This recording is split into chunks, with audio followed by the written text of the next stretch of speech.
In this video, we're going to study the absolute value. We'll start by looking at the mathematical definition of the absolute value. So the mathematical definition of the absolute value is the distance on a number line from the origin to the point representing x. It's also known as the magnitude or modulus. So for example, if I say that the absolute value of 5 is equal to 5, that means that the distance, so I'll plot that right there, the distance from the origin to the point is 5 units. When I say the absolute value of negative 3 is 3, the distance from negative 3 to 0 is 3 units. In this case right here, we have some operations, and this yields the absolute value of negative 2. So that means that the distance from negative 2 to 0 is 2, right? And so that's your technical definition of an absolute value. The functional definition, I have that in quotations, of the absolute value is whatever is inside the absolute value, quote unquote, brackets, you make that number positive. So if it's already positive, it stays positive. If it's negative, then it becomes negative by multiplying it by -1. So we have right there our absolute value function. If x is positive, as we can see right here, if x is greater or equal to 0, and we include 0 in the positive number set for the definition of the absolute value. If x is greater or equal to 0, leave it alone, it's just x. If x is a negative number, then what we need to do is we multiply it by -1. So if x is less than 0, we take x and we multiply it by -1, and then it becomes positive. If you look at the graph of that, all positive numbers stay positive, right? So 2 would just be 2, 4 is 4, 6 is 6. But -2, if x is -2, then we have to apply the negative in front. So negative times -2 is +2, and we can see that right there. Okay. The graph has 1, 0 at the origin, right there. It is symmetric about the y-axis, okay, so that makes it an even function. It decreases when x is less than 0 and increases when x is greater than 0. It has the domain xer and range yer such that y is greater or equal to 0. Okay, so that describes the graph of f at x is equal to the absolute value of x. So we've looked at both the definition in terms of the magnitude and modulus. We've learned that we've discussed the functional definition of the absolute value. So if the number is negative, multiply it by -1. And we looked at the graph of the absolute value function. Let's now look at number sets and solution sets for absolute values. So illustrate on a number line the number set, the absolute value of x is less than 4. So that means that the modulus must be less than 4. I'm going to write that out. The modulus, which is the distance from the origin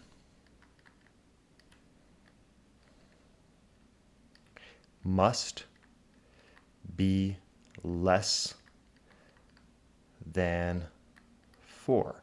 Okay, so the distance from the point to the origin has to be less than 4, not less than or equal to 4, less than 4. So that means I'll take a circle and I'll leave it open, and I'll say all this distance right here satisfies that criterion, right? It is the distance between 4 and the origin, and it's less than 4.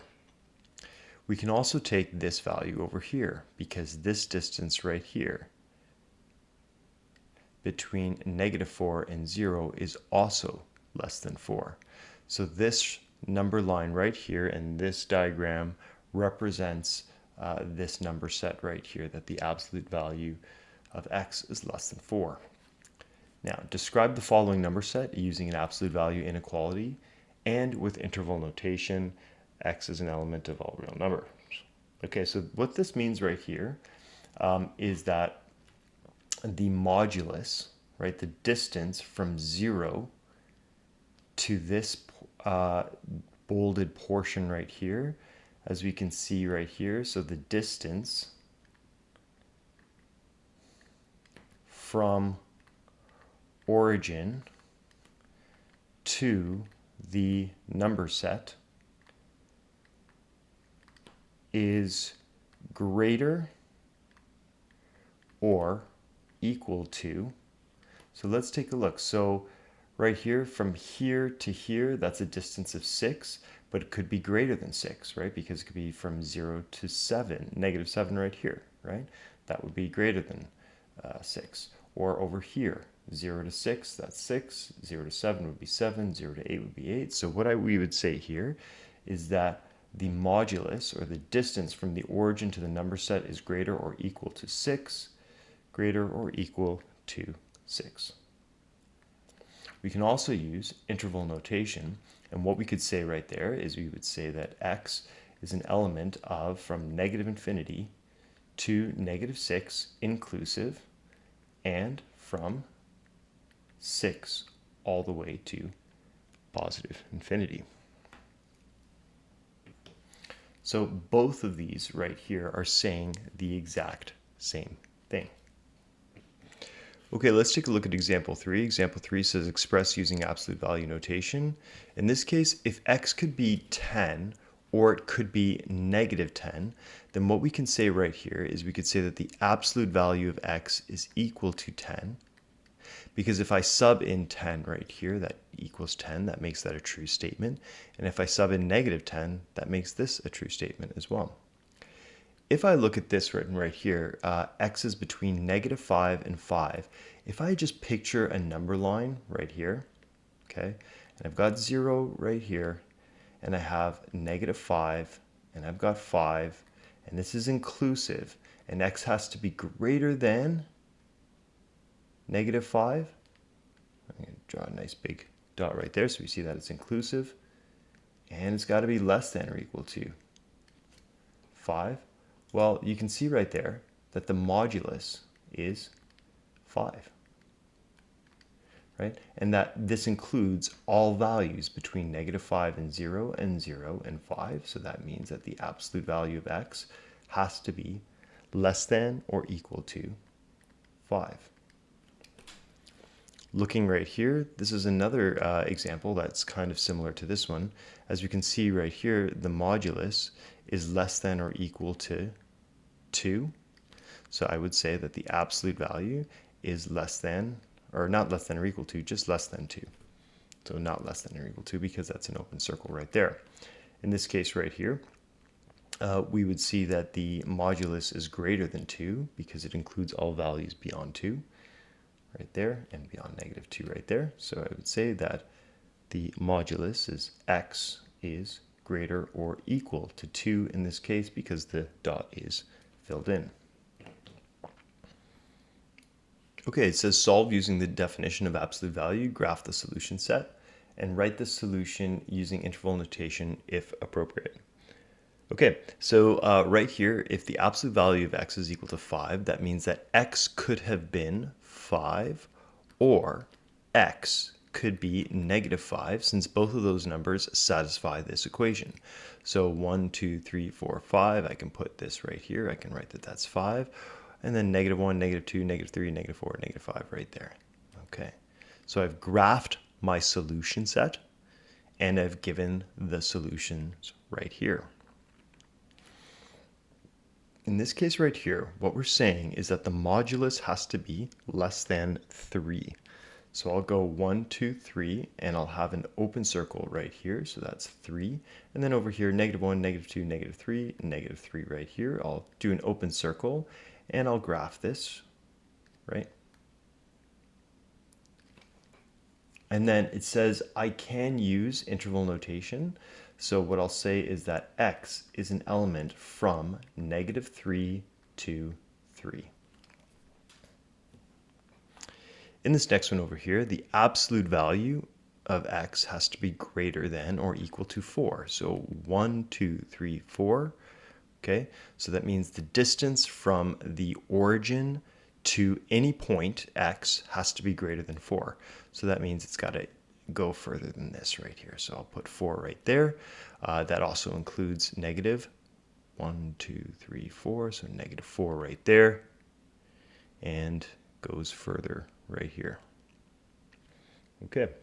And so what I would write here for my solution set using interval notation is that it's going to go from negative infinity to 4 inclusive, and then rather negative 4, and then 4 to infinity right there. In this case right here, look at what this question is saying. It's saying the absolute value has to be less than or equal to negative 7. Well, any output of the absolute value must be positive. Let's write that. Any output of absolute value must be positive. Therefore, this will always output a positive number, and there is no positive number that is less than or equal to negative 7. So this one right here has no solution. And to write that there is no x that satisfies this inequality, we would say no solution, or we could say that x is an element of an empty set. That means that there is no x value that satisfies this requirement right here. Now we're going to start solving absolute value equations and inequalities. So it says solve for XER, and the equation that I have is 2x minus 5 is equal to 11. Well, recall that the interior of this bracket could be a positive number, in which case we leave it alone, or the interior of this bracket could be a negative number, in which case we would have to multiply this by negative 1, as we saw over here, right? If the interior is positive, leave it alone. If the interior number is negative, multiply by negative 1. So we have two possible cases. So here's my first case.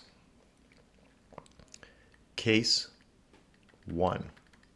And case 1 states that and I'll put it in brackets right here, that the inside is positive. And another way of writing that is that 2x minus 5 is a positive number. And we include 0 as a positive number in the definition of absolute values. So if this right here is positive, what I can do is I can take this left side, add 5, and I can take 5 and add it to the right side. And I will get 2x is greater or equal to 5. Then I can divide both sides by 2, and I get x is greater or equal to 5 over 2. So the inside is only positive when x is greater or equal to 5 over 2. So we can write that. Inside is positive if x is greater or equal to 5 over 2. And if the inside of this equation is positive, then I just leave it alone. So I say 2x minus 5. Let's go back to the equation now. Right? I can label that. This is the equation. This right here is just finding for what values of x is the inside positive, well, when x is greater than 5 over 2. So now I can solve this. So 2x is equal to 11 plus 5. 2x is equal to 16. And x is equal to 8. Before moving on, I have to check. Does that meet this condition? Is 8 greater than or equal to 5 over 2? Yes, it is. So that means that this right here is a possible solution. Now we go to case 2. Case 2 is if the inside is negative. Let's find what values of x would cause this inside to be negative. So what values of x, let's solve and find, would cause this inside bracket to become negative. So 2x is less than 5, and x is less than 5 over 2. So if x is less than 5 over 2, this inside would be negative. And recall that if it's negative, then what is required is I need to put a negative sign in front. So we're only doing this right here if my x is less than 5 over 2. And let's see if we can get a value for that. So I'll distribute the negative. Negative 2x plus 5 is equal to 11. Negative 2x is equal to 11 minus 5. Okay, and then over here, negative 2x is equal to 6, and x is equal to negative 3. Let's check. Is x equal to negative 3? Does that satisfy this condition right here? This condition for negativity? It does. So this is an acceptable solution because this number fits this definition right here, which is x is less than 5 over 2. So my final answer is, therefore, the two numbers that can satisfy this equation are x is equal to 8 or x is equal to negative 3. You can always check to see if this answer works by subbing this in right here and check to see if that generates the correct answer. We'll now look at absolute value inequalities. So the absolute value of 3x plus 1 is greater or equal to 7. But in order to do this, we need to take a look at what happens to inequalities when you multiply or divide by negative 1. So we're taking a look at this bracket right here.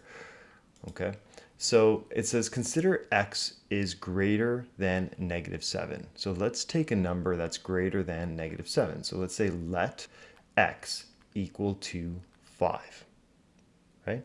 Well, if x is equal to 5, then we could say 5 is greater than negative 7. Right? That's true. Okay. Now, if I take both sides and multiply by negative 1, as I do in equations, so let's take this side and I multiply by negative 1.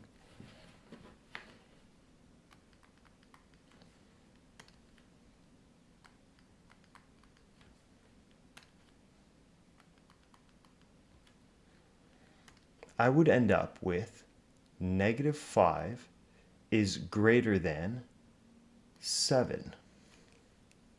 So let's think about that. I took this inequality and I multiplied both sides by negative 1, and I end up with negative 5 is greater than 7. Is that a true statement? No, it's not. It's false. So I have to think about something right now. Let's go over here and say 5 times negative 1, and then negative 7 times negative 1. When multiplying both sides by a negative number, or when dividing by a negative number, how could I change this around to make it true? Well, what I need to do is I need to flip the inequality. And now I would have negative 5 is less than 7, and that's true. So whenever you multiply or divide by a negative number in an inequality, inequality is where you don't have an equal sign, you have a greater than or less than or greater than or equal to or less than or equal to symbol, you have to multiply by negative 1. When you multiply by negative 1, you have to flip it. Okay? All right. So we're still going to do the same thing. We're still going to look at our two cases. So let's look at the first case right here. And the first case is the positive case. And the positive case would say, well, 3x plus 1 has to be greater or equal to 0. All right, and so then we'd have 3x has to be greater or equal to negative 1. And so that means that x has to be greater or equal to negative 1 over 3. All right, so for this case to be positive, x has to be greater or equal to negative 1 over 3. So then what I say right here is, therefore, 3x plus 1 is greater or equal to 7. Remember, this is my equation now. And I would then say 3x is greater or equal to 7 minus 1, 3x is greater or equal to 6, and x is greater or equal to 2. Okay, so I look at this right here, and I check, does this meet the condition? Is x greater than or equal to 2 also greater than or equal to negative 1 over 3? It is. So that makes this an acceptable solution. So that means that x is greater or equal to 2 and then going all the way to positive infinity. That meets this condition right here. Let's take a look at the negative condition. And that is 3x plus 1 is less than 0. Well, it actually, if you just look at it, if this is the positive condition, then the opposite has to be true for the negative condition. So x is greater than or equal to negative 1 over 3 for the positive condition. X is less than negative 1 over 3 for the negative condition.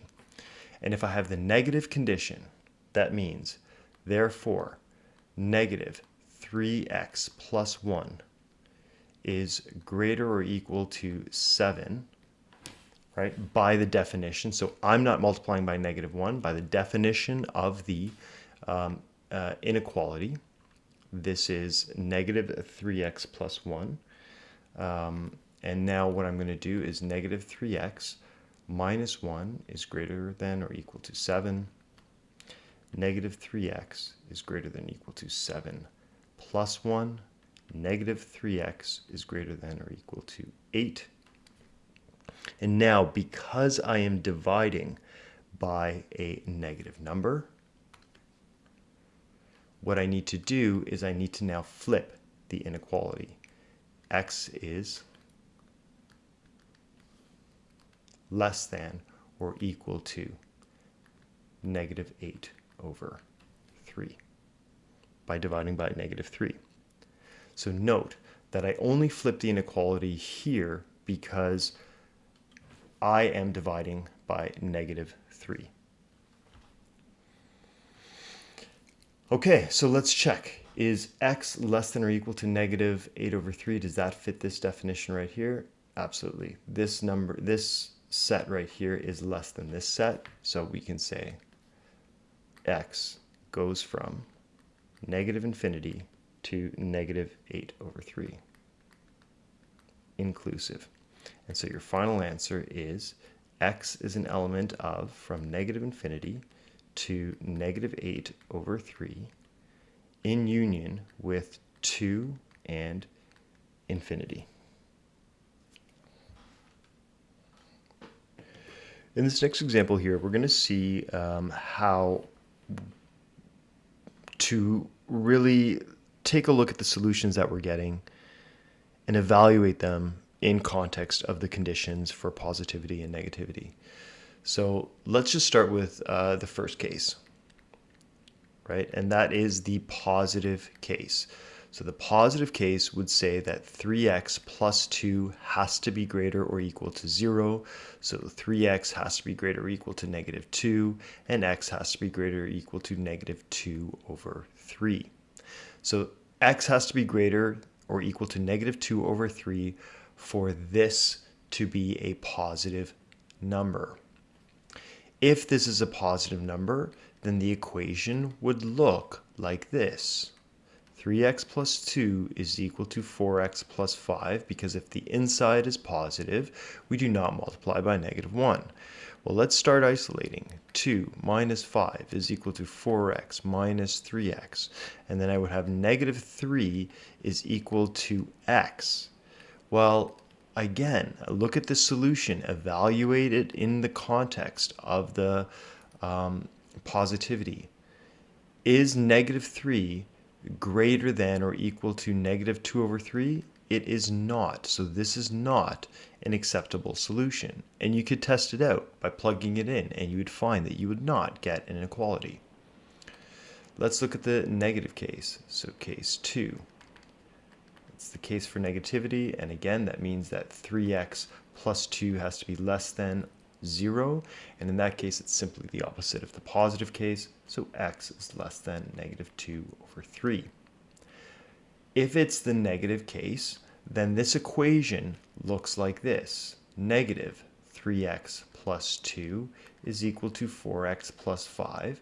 Because if the inside is negative, the absolute value function says multiply by negative 1. So then we would have negative 3x minus 2 is equal to 4x plus 5. Now let's bring things to the other side. So negative 2 minus 5, 4x plus 3x. Negative 7 is equal to 7x, and x is equal to negative 1. Let's check this in the context of this condition. Is negative 1 less than negative 2 over 3? In fact, it is. So therefore, this is an acceptable solution. So there's only one acceptable solution in this case. That is, x is less than negative 2 over 3. When x is less than negative 2 over 3, x can be equal to negative 1.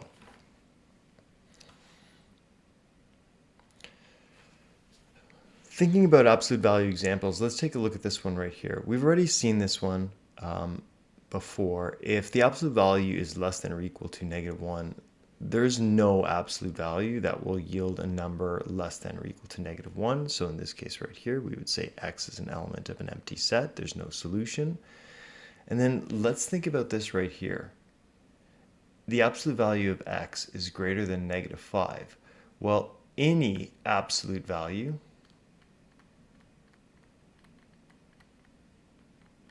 will be positive, and any positive number is always greater than negative 5. So your answer there is all real numbers, because any absolute value, any x that you put in here, whether it's negative or positive, will always become positive, and a positive will always be greater than negative 5. So we can sketch that out just by filling all of this in right here. So those are some, examples that require just a little bit more critical thinking. Now, this final example right here is challenging because we have two sets of absolute values. So in this case, we're gonna have to go through 4 different cases to show what we would do for each of those absolute value arguments right here. So like the x plus 2 and the x minus 5. So let's get started. Okay, the first case that we're going to look at is if both of these are positive. So you can see I put a double positive. That means if the x plus 2 is positive and the x minus 5 is positive. So if x plus 2 is positive, right, that means that x has to be greater than or equal to negative 2, right? And then let's look at this case right here. X minus 5 has to be positive, so x has to be greater or equal to 5. If they are both positive, then the equation looks like this. 3x plus 2 plus 4, x minus 5 is equal to 7. Then I'm going to have 3x plus 6 plus 4x minus 20 is equal to 7.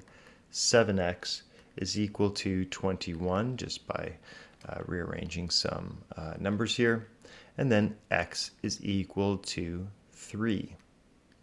So let's look at this number right here. X is equal to 3. That certainly satisfies this condition, but it does not satisfy this condition right here. So this is unacceptable. This is not a solution because 3 is not greater or equal to 5. So we can't accept that one. Let's take a look now at the double negative case. So assuming that both of these brackets are negative. Well, if both of these brackets are negative, right, then that means that this right here is just the opposite. So x has to be less than negative 2. And if this one's negative, that means that x has to be less than 5. So if they're both negative, if both of these absolute value brackets are negative, okay, then what I'm going to say is I'll say 3, and then I'm going to say negative x plus 2 plus 4 because by the definition of the absolute value function, if the interior of the absolute value, or if what we call the argument of the absolute value function is negative, we have to apply a negative in front. Is equal to 7. So right here, I'll say negative 3 x plus 2 minus 4 x minus 5 is equal to 7. Let's distribute.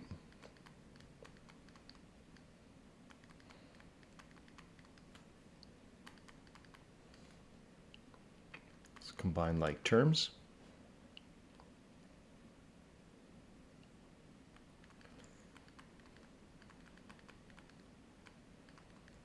Okay, and so I get x is equal to 1. So I want you to take a look at this solution. Does this satisfy these two conditions? Well, 1 certainly is less than 5, but is 1 less than negative 2? It is not. So this one right here means that this is not an acceptable answer because it violates this condition. All right, let's look at case 3.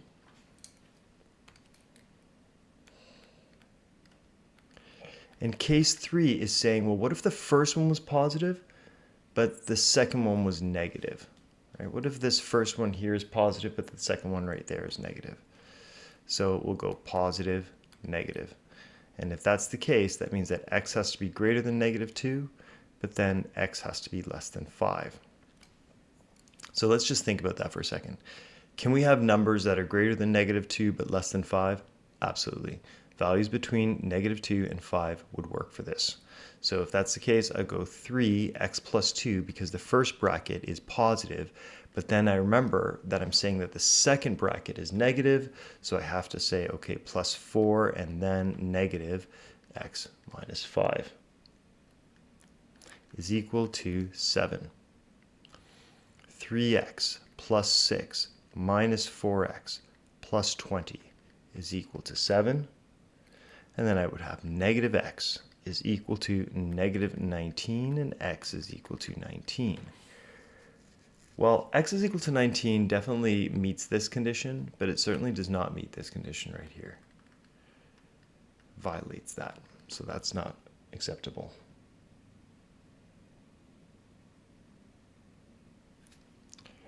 So what we'll do now is we'll take a look at the fourth case. And the fourth case is, what if the first bracket is negative and the second bracket is positive? Well, if the first bracket is negative, that means that x is less than negative 2. But if the second bracket is positive, then x is greater or equal to 5. Well, before we move forward, let's think about that. Do numbers exist that they could be less than negative 2 or greater or equal to 5? No such number exists.